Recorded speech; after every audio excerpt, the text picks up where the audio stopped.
Today I'm going to talk about rigidity of quasicrystals in 3D. And first I'm going to give you an outline of the talk. So next. So first I'm going to start with some motivation, then some rigidity of quasicrystals in 2D, then rigidity of quasicrystals in 3D, and then some summary and final remarks. So let's start with Tony Robbin.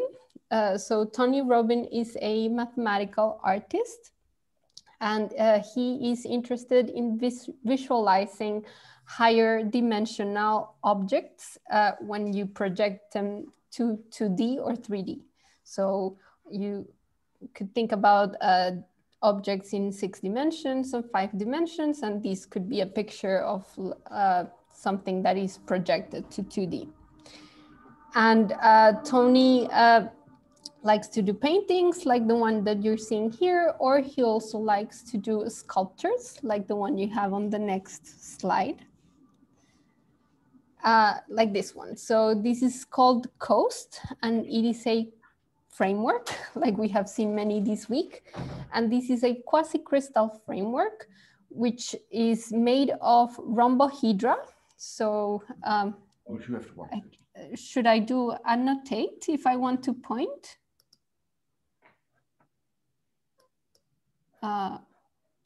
You don't have any control over that. Okay, I think I can do, I don't know if people see, maybe. No. Okay. Yeah, we see on the left. I can go without pointing. Let's try it out. Try it again. So you see, I gave you remote control, so maybe it works. Okay. Do you see how the mouse is moving in a face of the rhombohedra or no? Yes. We do. Yes, we do. Oh, perfect. Great. Perfect. So this sculpture is made out of rhombohedra, like the ones you see here, and it's made of rods, bars and joints. And in the faces of the rhombohedra, you see plates. And what Tony noticed was that when he was doing this structure, when he plated some of the faces of this sculpture, it gave the structure more rigidity. So he came to George Francis, and who is my collaborator in this project.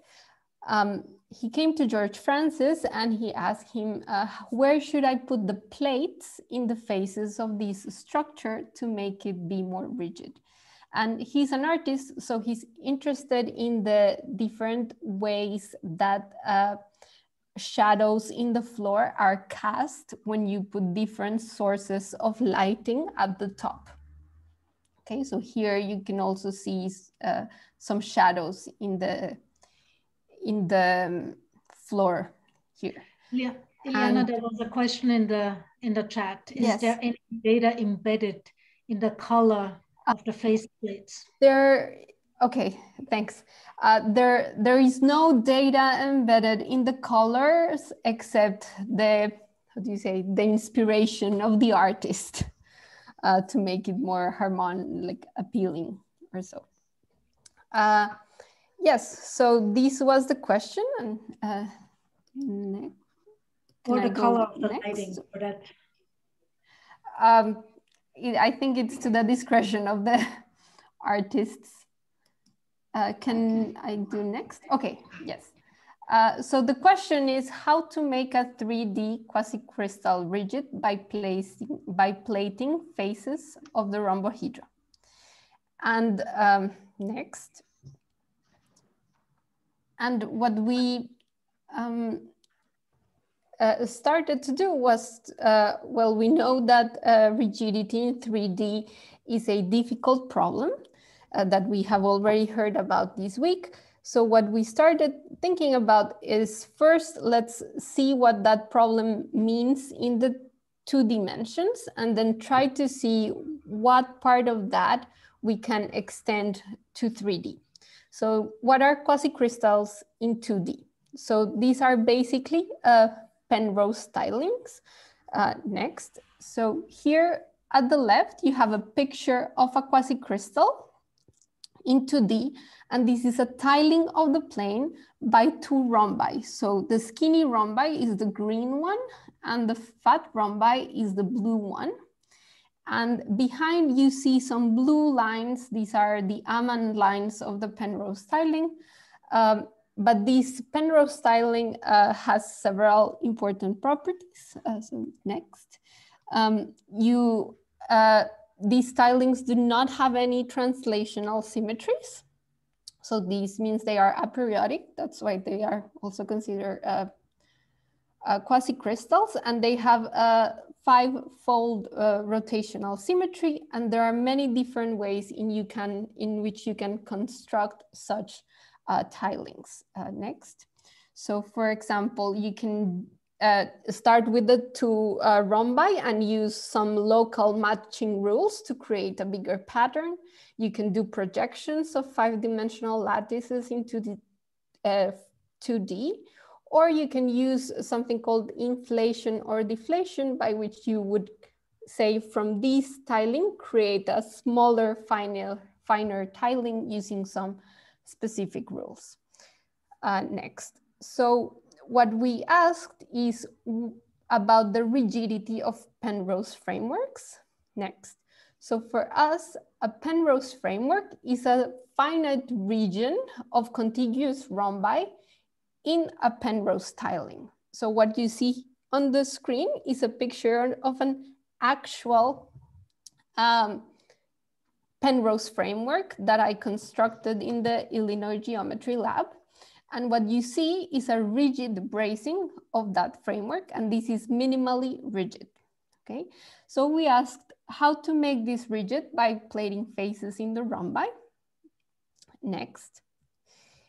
And Jan already early this week, he talked about this theorem, but I'm just gonna briefly recall it. So it works very similar to the Bolker and Krapper result about how to brace grids of squares. So the notion that we need for this case is the notion of a ribbon. So a maximal succession of contiguous rhombi whose common edges are parallel is called a ribbon. Next. And we make a bracing graph in which the vertices of the graphs are the ribbons of the framework, and the edges are the intersections of the ribbon. And the bracing graph is that graph in which you have an edge whenever you have a tile in the Penrose framework. Okay, so for example, the vertices in the framework that you have here are 1 through 7, which are all the ribbons. And the orange edges correspond to the plated faces. And as you see, this graph is spanning and connected. Therefore, this framework to the left is rigid. And that is the theorem that we already heard about this week. Next.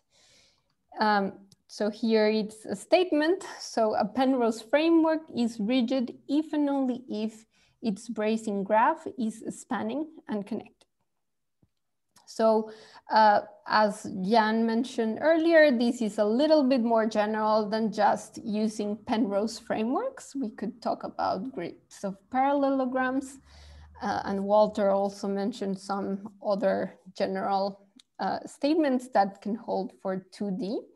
So let's see what happens in 3D. So this 2D part was to get some inspiration for the 3D problem. Next. So let's consider quasicrystals in 3D. So a quasicrystal in 3D is again very similar to constructed in a very similar way than to a Penrose tiling. So you will start with two rhombohedra that have different angles, and you will tile the space, the 3D space, using these rhombohedra. Then this pattern in space will have no translational symmetries. It will have some 5-fold or 10-fold rotational symmetries, and you can also construct them by projections of higher dimensional lattices.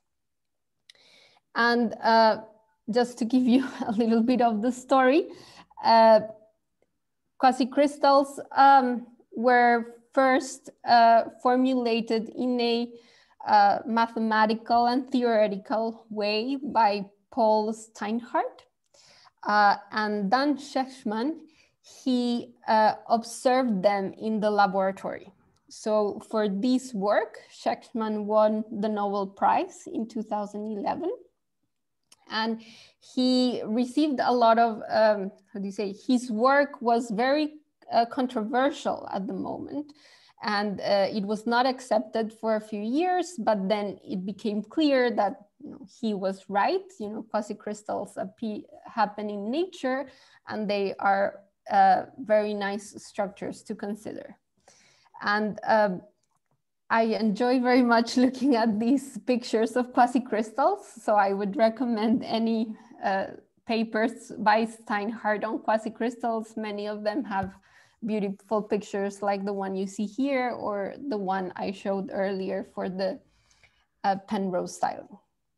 So for us, a quasicrystal framework would be in a similar way, just a finite portion of a quasicrystal in 3D, the one skeleton, okay? Next.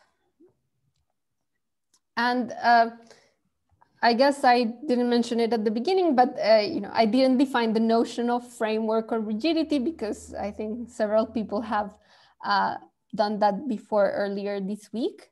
But this is the main question, okay? So we take that quasicrystal structure, a finite region of it made by contiguous rhombi, and we want to plate the faces of that rhombohedra. Next. And the idea that was very good for 2 dimensions is that we could take the rigidity of the 2-dimensional grids of squares and in a similar fashion propose a theorem for the rigidity of 2D Penrose frameworks. So the generalization was a column or a column or a row is now a ribbon in the framework. And now we would like to think of the problem of rigidity of 3D quasicrystals in a similar way. Next. So the way we are trying to attack this problem is think of the rigidity of 3D grids and think of what are the properties of these 3D grids that could transfer to the rigidity of 3D quasicrystal frameworks. Okay, that's like the step we want to do. And I'm gonna stop here for a moment and ask if there are any questions. Feel free to either write something in the chat or just interrupt me. I'm happy to answer any questions. I'm gonna take a sip of water. Okay, next. So before going into more results about quasicrystals, let's think about results in 3D grids. And we're going to focus on 3D today, okay? Next. So to my knowledge, most of the work in 3-dimensional grids is done for when you have a cube and you brace it, as you see on the left, with a diagonal bar, like you see here. But the problem that I am considering is slightly different because I'm introducing a plate. So I am, in 2 dimensions, the plate is equivalent to a diagonal bar, but in 3D, that is not the case. And in fact, one of the simplifications we can do is that two diagonal braces would decrease the degrees of freedom by the same number than a plate on the faces. So there is a question in the chat, namely, what about 4D? And also the braces only within a face or within a diagonal, or just... Okay, so braces are only... Are any angles fixed? Are the joints really revolute joints? Okay, yes. So each joint is a universal, okay. In our abstract theory, each joint is universal. So you can, move the edges around any possible angle. That's the first thing.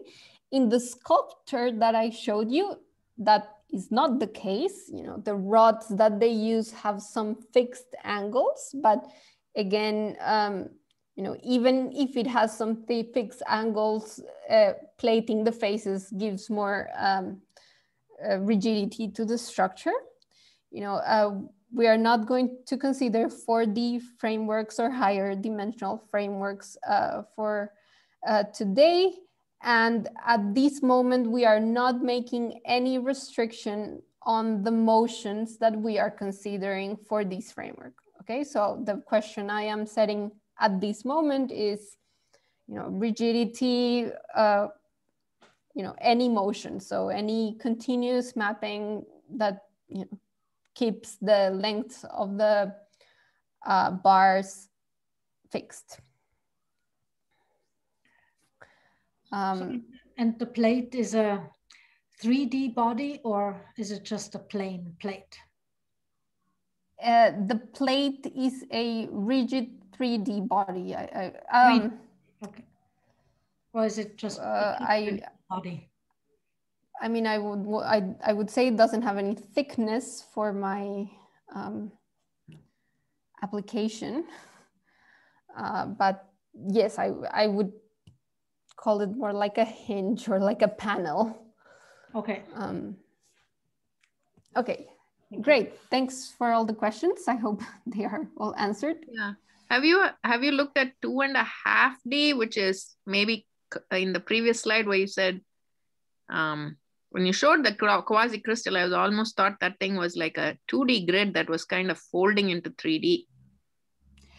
Yes, so that's so the thing with Penrose stylings is that when you look at them, sometimes the rhombi look like cubes, but no, I mean the pattern that we're looking is the one-dimensional lattice, and it's restricted to just live in 2D, and the three-dimensional quasicrystal is just rhombohedra. So I see. So the three-dimensional case, yeah, okay. So the three-dimensional case isn't just you have not considered the case of a two-dimensional grid in 3D. Exactly, I have not considered it. Okay, yeah. Thank you. Okay, great. So here we have, so again, going back to this, we are using plates instead of braces. And usually in the literature, you will find results on 3D grids for braces. And next. There are some basic definitions that you can make on the grid that help you understand like the motions of the grid. So for example, Crapo uses the notion of a couple, which be two braces in parallel faces of the grid. We also have the notion next of the wall, which would be a contiguous succession of squares. Next, we also have the notion of a plane that would be like the yellow part. There's the notion of a tunnel, which be, tube, that would be like the union of 4 walls. Here I have like 2 walls of the tube that you can see, the other 2 are behind. And we also have the notion of a line, and you can take that line and do a like sliding motion along that line, okay? And these are all geometric units that play a part into the results that I'm gonna mention in the next slide. Next. Okay, so let's see some of the previous results. So Volcker and Crapo considered 1-story buildings. So these would be buildings in which you only have one, one cube in the Z direction, and in which the floor of that grid would be grounded to the floor. So there is no motion in the Z plane, okay? So they consider these buildings for when you have just one cube, and then Radix in 1999 considered taller buildings. And Radix, for example, establishes that you would need to put at least 3 diagonal braces on each floor of a building to make the structure rigid, plus considering each floor plus rigidifying each floor as a planar framework. Next.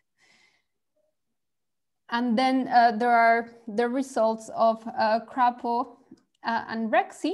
So Crapo considered grids of cubes in space, and he's bracing these cubes with diagonal braces, and he characterizes what are the circuits of these matroid. One of the criticisms that Rexy makes in this 88 paper is that the paper by Crapo doesn't tell you exactly where to put these diagonal braces. So he gives another extra necessary condition in which he uses some other units of lines or walls or tubes to formulate his theorem. And next. And these results are for bracing with diagonals. What I would like to do is to translate these results to bracing with plates. Okay, so next. So I'm going to explain some ideas that I have discussed with Walter Whiteley. And these ideas are about rigidity of 3D grids when we restrict the motions to a special type of motion. So I'm going to introduce 2 new concepts, and that's the concepts of stratum and tunnel. So a stratum, here is a picture of a stratum in red. So it's basically a succession of cubes that all lie on the same plane, and they all have parallel edges. So these red edges are what determine a stratum. And here in the back, I did not draw the red edges, but you can imagine that there are several red edges also in these places. And when you look at this stratum, it should be reminiscent of a ribbon, of the directions of a ribbon, okay? So one motion that next that we're going to consider is the motion of a shear or shift along a stratum, okay? So you fix a stratum, the grid has several stratum in different directions, and you do a shift along that stratum, which means you move all the edges that determine the stratum by the same amount. So here is a picture of the motions that I want to consider as a first step to generalizing these results to 3D. Okay, and then a tunnel is the intersection of two strata. Okay, so here you see in blue, a tunnel. Okay, next.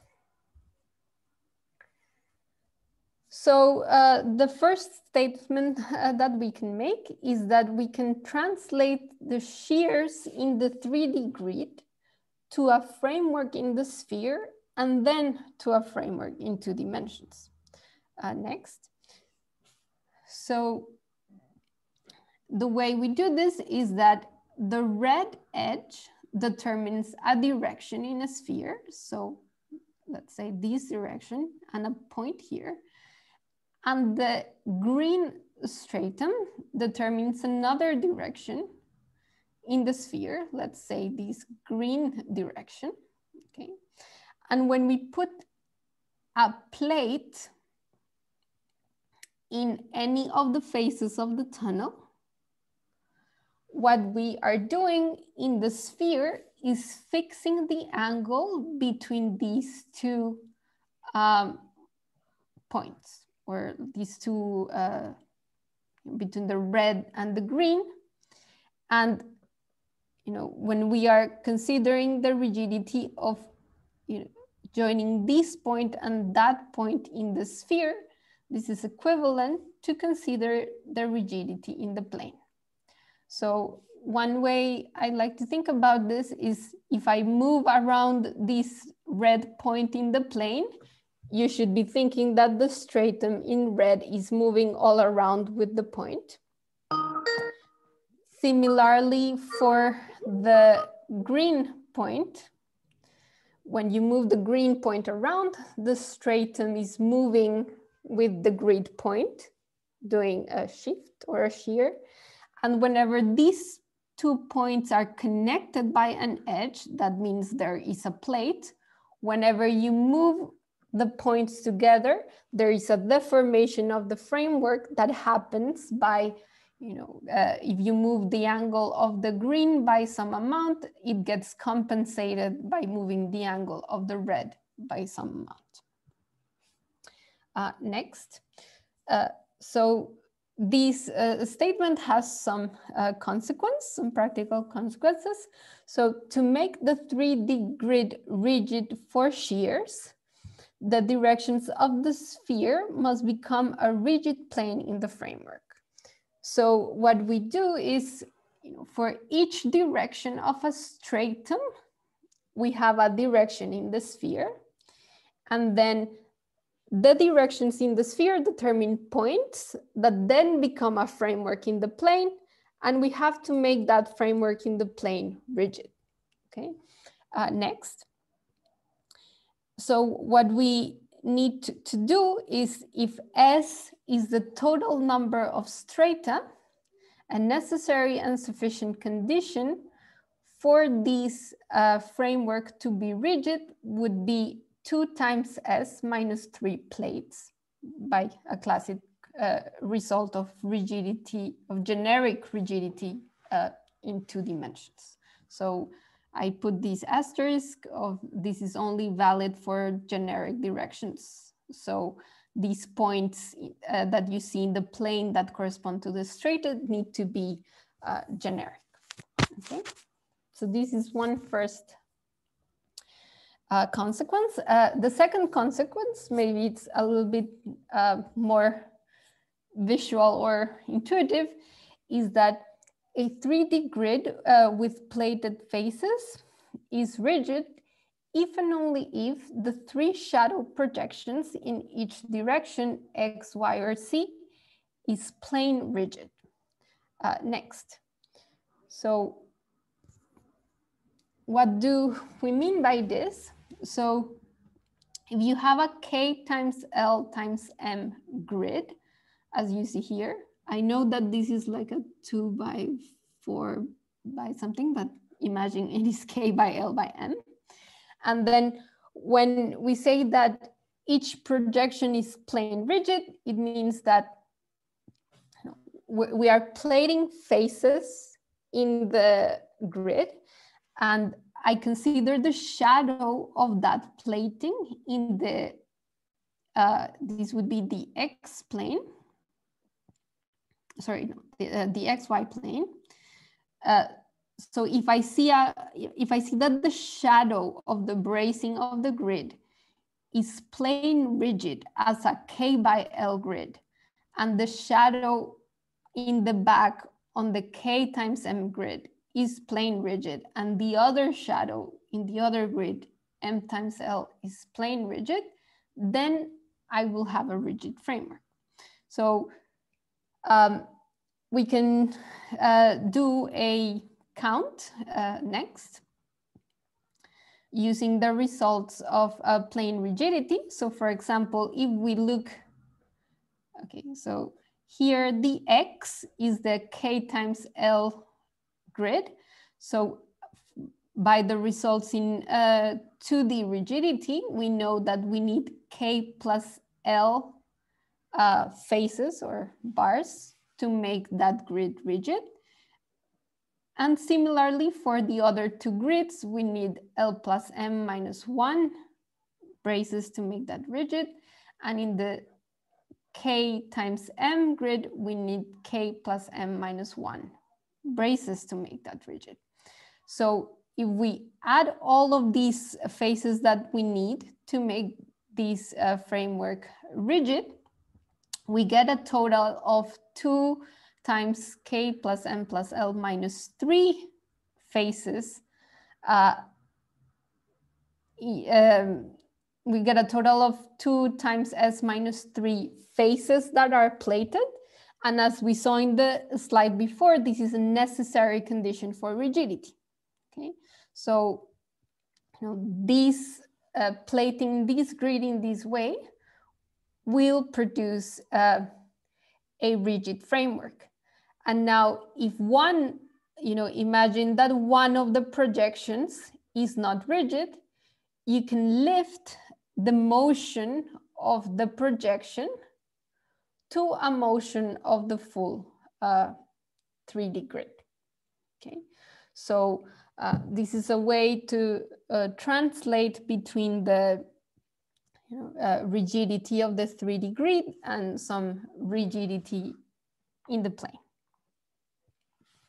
Are there any questions so far? Okay, next.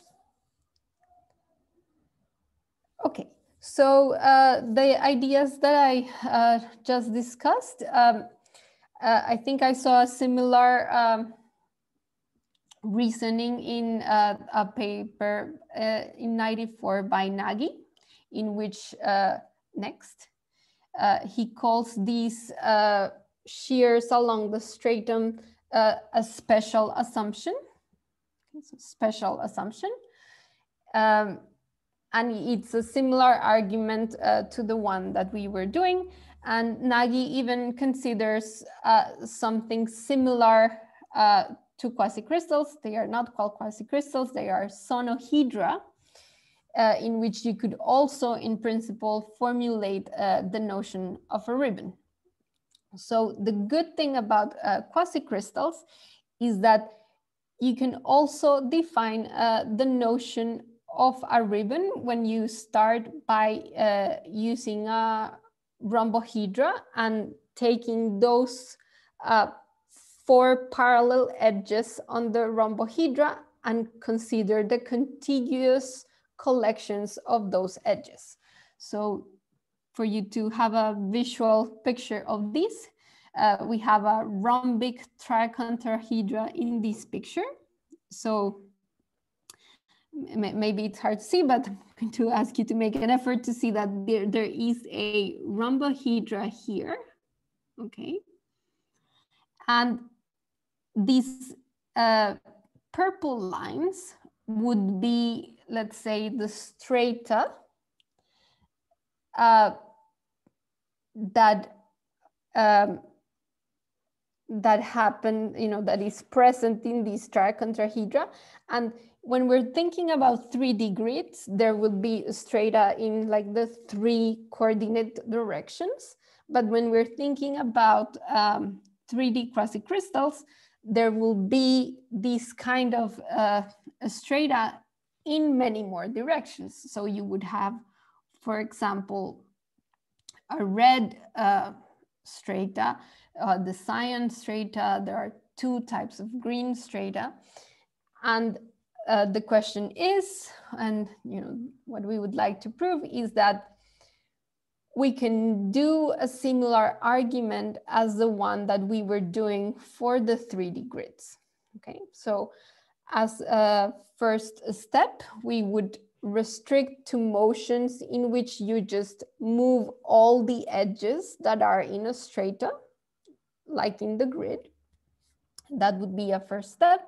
But of course, the ultimate goal is to, forget about this special assumption in which we only consider these motions, and we consider more general motions like twisting deformations, or deformations in which the faces of the in which the vertices of the faces of the rhombi do not remain coplanar. And next. So this is a work in progress, and okay, I think I spoke a little bit fast, but it's okay. So here's some summary and final remarks. So next, so I talked about the rigidity of finite 2D Penrose frameworks, but one open question to consider would be what happens with infinite Penrose frameworks. So these questions were formulated by Derek Kitson, who gave a talk earlier this week.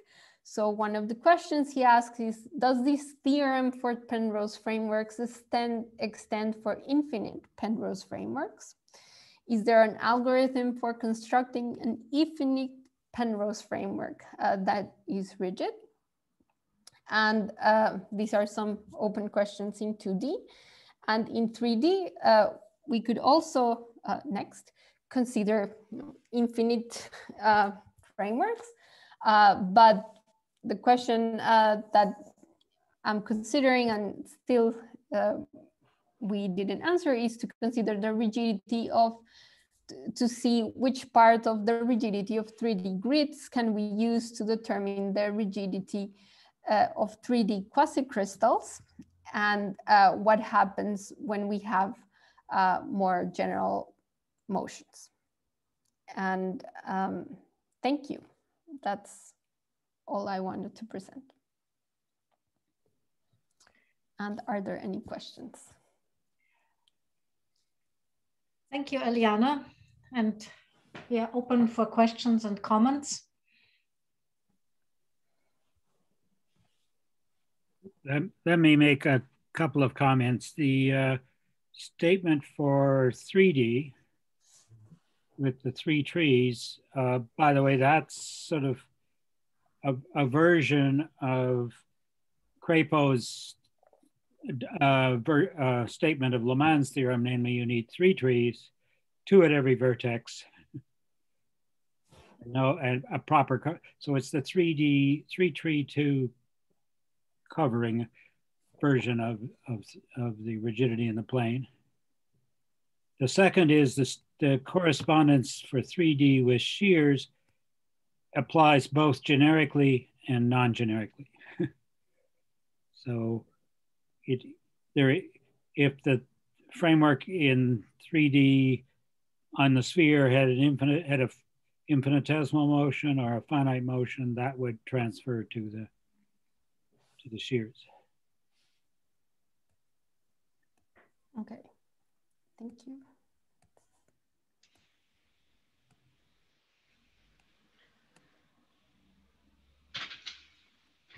So a very simple question. What's the name of the artist you mentioned in the beginning? Tony Robin. He has a web page with beautiful art. So how did you get to know this artwork? Coincidental? I was a student at University of Illinois, and George Francis is a longtime friend of Tony, and he's a professor. He's now an emeritus professor at University of Illinois, and he is a longtime friend of Tony. And George has always been interested in visualizing objects, for for his amusement, I would say, his main motivation. And he maintained this relation with Tony, and Tony asked him, like, look, I have this structure, I want to make it rigid. I noticed that when I was constructing it, because he constructed the picture that I just showed you, he saw that where he put the plates there, it contributed to the rigidity of the structure. So he was really wanting to know how could he do it best so that the thing wouldn't collapse, let's say. So there's a question in the chat if this was in Chicago. No, that was I think I wrote it in the slide, a Danish Technical Institute. And the sad news is that it doesn't exist anymore, actually. It was taken down by university officials. Safety reasons or other? Apparently, maybe some dean didn't like it, or I don't know, maybe it was security. I really don't know. So, Eliana, I have a question. Yes. First of all, I enjoyed your talk, and I enjoyed a previous version that you gave in Daniel Bernstein's seminar series, which got me thinking a little bit. I think there's no problem in extending it to infinite Penrose frameworks by a slightly different approach, looking for a kind of generalized basis of shears. And in fact, the argument can extend even to parallelogram frameworks in general, I think. So the quasicrystal ingredient isn't so essential, but of course the most beautiful examples come from substitution systems and the favorite examples. So yeah, so that's just a comment. Oh, thank you. Yeah. I am, so how do you say, when I think of a Penrose framework, you could think that there are, like in an infinite framework, you can think that there are ribbons in 5 different directions. That's and right. that would give like control of the ribbons. I wouldn't know exactly how to do it for parallelograms, but I mean, yeah, I think it's similar. I find it interesting that you think it works for that as well. It depends on an inductive way of exhausting all the shearing motions. Yeah. Okay, I see. Thank you. So I was just gonna add to what Steve was saying. Actually, it was basically going to be the same thing, but I think Jan and Georg, they use a coloring method to give the results, and you can show the NAT coloring method works for infinite frameworks. So an infinite framework is flexible if and only if it has a NAT coloring. I've got proof for that. It's not too complicated, but I mean, it doesn't give you the full result because there's a bit more to it than just a NAT coloring. It needs to be like a special kind, and you need like a construction as well. But yeah, okay. I'm just agreeing with Steve that he is most likely correct. So. Okay, I didn't know the NAC colorings work for infinite frameworks as well. So,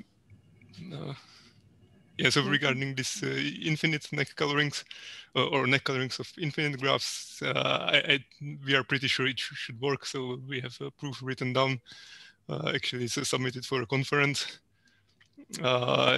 we still don't have like full proof for the P frameworks, for the frameworks consisting of parallelograms, but I think it should work with these Cartesian neck colorings also for infinite graphs. I have a sketch of the proof in mind. It's just not written. I hope to have time next week to maybe write it down and yeah. So I think it should work. Maybe I have a comment also about that reduction to sphere. So with Matteo and Josef and Georg, we have a paper characterizing where there exists a flexible framework on sphere. It uses also two-edge coloring with slightly different condition than for a neck coloring. But yes, so we can show that there exists a flexible framework on sphere if and only if there exists certain kind of edge coloring. So that's something that might help in the 3D case. Again, it's a statement about non-generic frameworks, so which is something I think can occur with the grids in 3D. So you're saying that maybe with the neck coloring we can get away with the generic assumption that we were using, like in the what I explained for the sphere. Is that the consequence? So for sure the direction that works is that if you have something that is flexible on sphere, then the graph has a certain kind of edge coloring. For the other direction, if you have this, we call it NEP coloring for no alternating path. For the opposite direction, it's just a construction. If you have a NEP coloring, you construct some flexible framework on sphere, which probably doesn't correspond to the grid. But if you have a flexible grid, you have a flexible framework on sphere, and then you know that there is this NEP coloring of that graph on sphere. So to make analog with the neck colorings, it works exactly the same with the neck colorings. And in the neck coloring case, we are lucky in the sense that if we have a P framework, we can also show the other direction. If we have a neck coloring, we can make the P framework flexible. I don't see this and yeah, so for neck coloring, we have this extra property that it's Cartesian. For the NEP colorings, I don't see now what this extra property would be, or whether it would work or not in the opposite implication. Okay, thank you.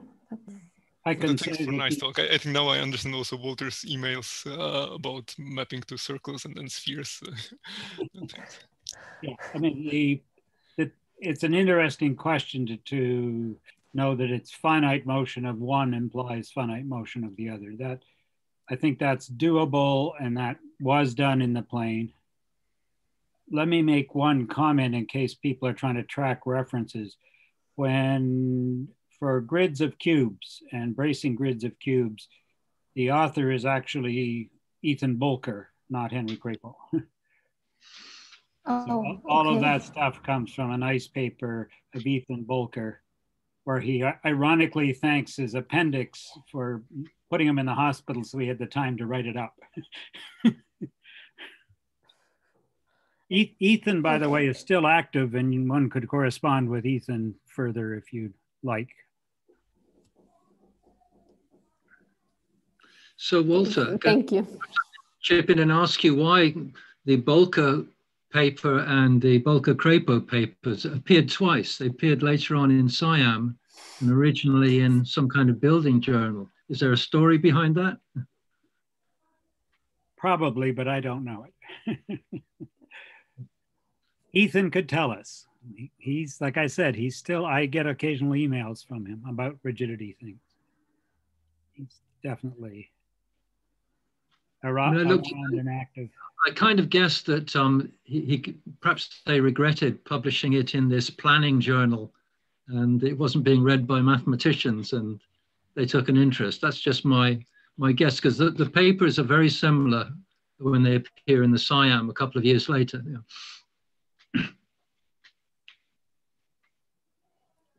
That fact got me confused for a second because I was looking the earlier papers and was wanting more proofs, and then saw the next papers and I was like, oh, okay, like that. Yes, I was also wondering the same thing.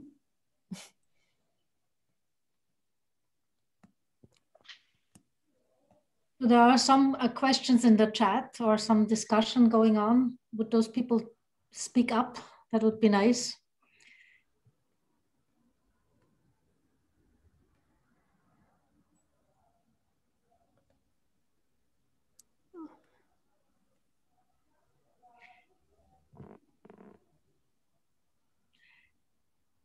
So anyway, what I was always finding fascinating about grid problems or parallelohedra problems was that there is a perfectly non-generic problem that has a wonderfully generic solution.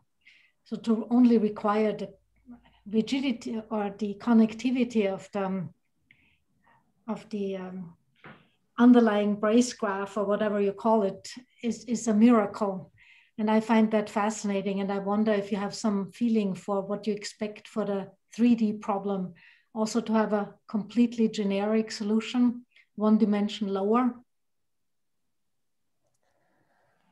You mean one dimension higher or lower? So for example, the 2D grid problem, right? It's just the connectivity of a graph. But right? And that connectivity is a one dimension lower rigidity problem if you want. But that's what sphere is one dimension lower.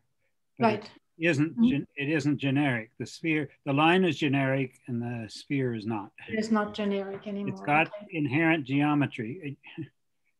You can't get away from it. Mm-hmm. Okay, so that clears it.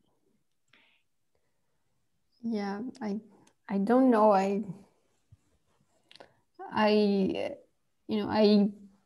So in the 2D quasicrystal case, it was sort of a surprise I guess at some point that it had nothing to do with the quasicrystal at the end. Like the properties of the quasicrystal you could almost forget about.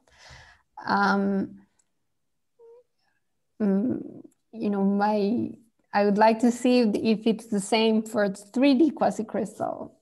Maybe it is, but right now I don't have a good intuition of what would happen. But probably we restrict to the motions that are given by those strata. I would guess we could maybe prove something similar, but I really don't know.